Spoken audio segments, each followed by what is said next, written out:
Hebrews, Hebrews, Hebrews. I'm pleased to be back speaking and exchanging information with you. The times that we, as Hebrew Israelites, are living in were prophesied by our forefathers thousands of years ago. It is of the utmost importance that we understand the scriptures and dissect them because of our very lives depend upon it and our regathering as well. Hebrews, I conveyed to you in videos 1 and 2 of Thinking Like a Hebrew, how that the powers to be do not want you to think like a Hebrew. I dealt with the covenants of David and Aaron. I discussed the Hebrew idioms, those that did escape for yet 7 days, and the man raised up likened unto Moses. I also brought forth the meaning of the words Elohim and Messiah in the Hebrew Israelite culture. This video being part 3 of Thinking Like a Hebrew, I would like to dig yet a little deeper into the Israelite culture, Hebrews. The topic that I will be dealing with in this video is Japheth and Shem are not Noah's son, Hebrews. Hebrews, at this juncture, I am making a very bold statement by saying that Shem and Japheth are not Noah's sons. Let me repeat this, Hebrews. I am making a very bold statement by saying that Shem and Japheth are not Noah's sons. My reason for saying this is found in Genesis. If you, as Israelites, will together with me go to the book of Genesis, Genesis chapter 1. Hebrews, from verse 1 to verse 25, we discover that the Most High, Yahweh, created and made the lights, the sun and the moon, the heavenly bodies, seas, land, and vegetation. He also created animal life in the sea, in the air, and on the land, which brings us to Genesis 1, verse 26 and 27, which states, "And the Lord said, let us make man in our image, after our likeness, and let them have dominion over the fish of the sea, and over the fowl of the air, and over the cattle, and over all the earth, and over every creeping thing that creepeth upon the earth." So God created man in his own image. In the image of God created he him. Male and female created he them. Hebrews, Yahweh created, spoke into existence a man and a woman on the 6th day of creation. And he blessed them and said unto them, be fruitful and multiply and replenish the earth and subdue it. The following day was the 7th day, the Shabbat, Hebrews. The Lord rested from all his work which he had made. The next day after the Shabbat, Hebrews, was the 8th day from creation. The 8th day from the beginning from which Yahweh started creating. Genesis 2, verses 5 through 7 states that, "And every plant of the field before it was in the earth, and every herb of the field before it grew, for the Lord God had not caused it to rain upon the earth, and there was not yet a man to till the ground." The Lord needs another man, Hebrews. But there went up a mist from the earth, and watered the whole face of the ground. And the Lord God formed man of the dust of the ground, and breathed into his nostrils the breath of life. And man became a living soul. Hebrews, what Genesis 2, verses 5 through 7 is telling us, as Hebrew Israelites, is that the Lord formed a man from the dust of the ground after the 7th day, after the Shabbat, after he rested, Hebrews. This man, unlike the man created in Genesis 1, verse 27, does not have a woman, a female, with him. Remember, Hebrews, that one day with the Lord is 1,000 years upon the earth. Therefore, there are 2,000 years between Genesis 1, verse 27, and Genesis 2, verse 7. Hebrews, Hebrews, Hebrews. Rightly dividing the word of Yah, we discover that there is a 6th-day man and a woman, and an 8th-day man that was formed by himself, Hebrews. The Lord caused a deep sleep to fall upon this man, Adam, and he took one of his ribs and closed up the flesh instead thereof. And the rib which the Lord God had taken from the man made he one man. the Lord brought the woman unto the man, which is the 8th-day man. Now, Hebrews, we have a 6th-day man, Genesis 1 verse 27, and a woman, and we have an 8th-day man, Genesis 2 verse 7, and a woman with him. Hebrews, Yahweh created a garden east of Eden, which means that the garden and Eden are in 2 different locations. Eden is Africa, Hebrews, and the garden is in the Middle East, east of Eden, which is the land of Canaan, Hebrews. The man whom the Lord formed on the 8th day, he placed him in the Garden of Eden.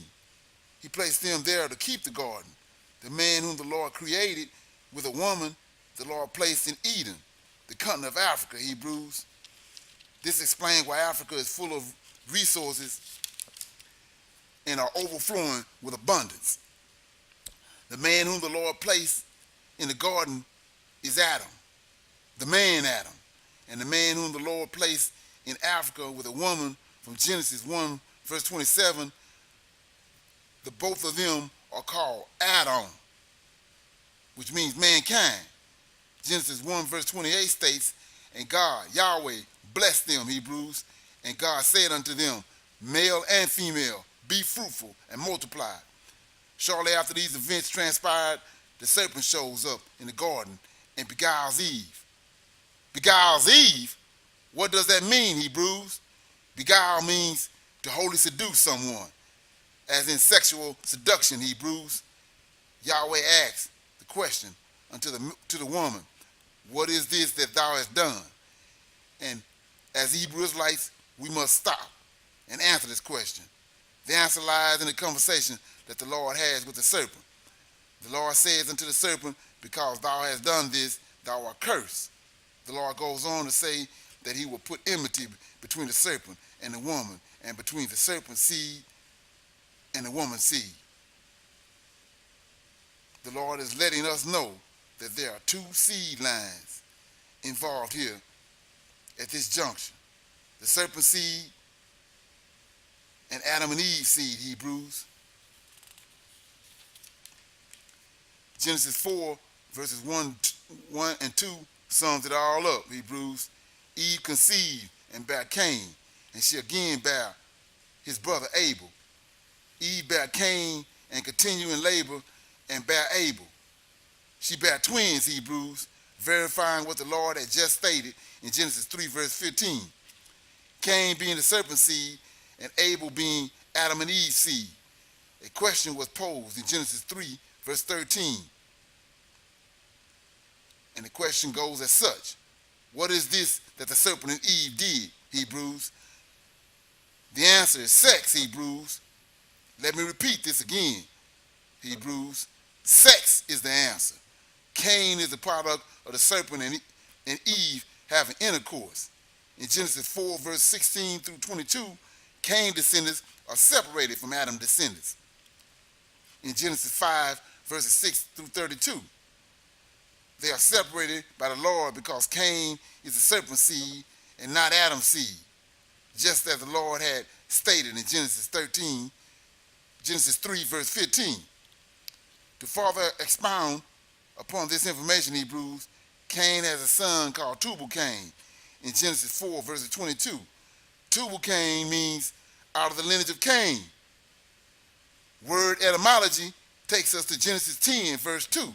And Japheth has a son called Tubal, which lets us know that Japheth's descendants are also Cain's descendants. Hebrews, how can this be, Hebrews? How can Japheth be Cain's descendants? Hebrews. If you go back to Genesis 6, verse 19, before the flood, the Lord made a covenant with Noah and commanded him to take of every living thing of all flesh, Hebrews, 2 of every sort shalt thou bring into the ark to keep them alive with thee. They shall be male and female. Hebrews, let us together go back and we may overstand this situation. In the beginning, the Lord created a man and a woman on the sixth day of creation. The Lord rested on the seventh day and formed a man from the dust of the earth on the eighth day. This man was put to sleep, and the Lord formed a woman from one of his ribs, Hebrews. The serpent came along and had sex, intercourse with the woman, and she bore Cain along with Abel. Cain killed Abel, and Abel was replaced by Seth, Adam's seed. Hebrews. We have three different lineages upon the earth at this junction, which are the sixth-day man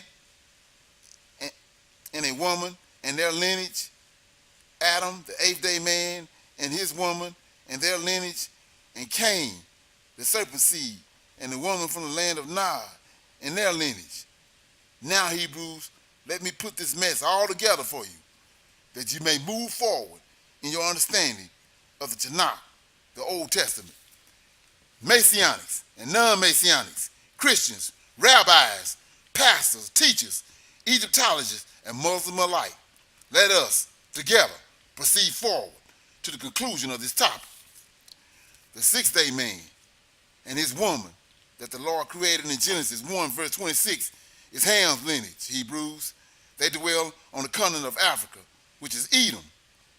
The eighth-day man and his woman that the Lord formed in Genesis 2, verse 5 through 7, is Noah and his son Shem's lineage, Hebrews. They dwell in the Garden of Eden in the Middle East, which is the land of Canaan. Cain, the serpent seed, and his woman, which came about in Genesis 3, verse 15, when the serpent beguiled Eve, they are Japheth's lineage, Hebrews.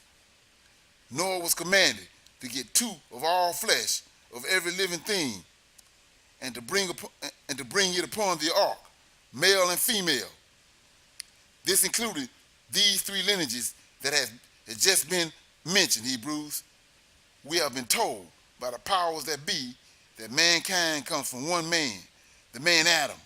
But we see, Hebrew Israelites, that this is not true. There is a wicked seed upon the earth that comes from the serpent, and it has been hidden from the reader of the Tanakh, the Old Testament. Hebrews, I seriously hope that this video enlighten and inform you. I hope that this video will aid and assist you in coming back around to thinking like a Hebrew. Shalom, shalom, shalom, Hebrews.